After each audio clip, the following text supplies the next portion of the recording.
สวัสดีจ้าสวัสดีท่านผู้ชมทุกท่านนี่เป็นผลการออกรางวัลหวยลาวสามัคคีประจำวันที่27 กรกฎาคม 2569รางวัลเลข2ตัวล่างเลขที่ออก6363รางวัลเลข2ตัวบนเลขที่ออก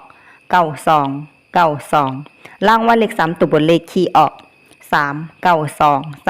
392392รางวัลเลข5ตัวเลขที่ออก86392นี่ก็เป็นผลออกวันหวยลาวสามัคคีประจำวันที่27 กรกฎาคม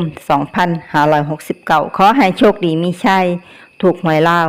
สามัคคีได้รับเงินกันทุกคนด้วยจ้าฝากไว้ในด้วยจ้าSubscribeกดติดตามและเป็นกำลังใจขอขอบคุณทุกท่านที่เข้ามารับชมและรับฟังแล้วมาพบกันใหม่ในผลการออกหวยลา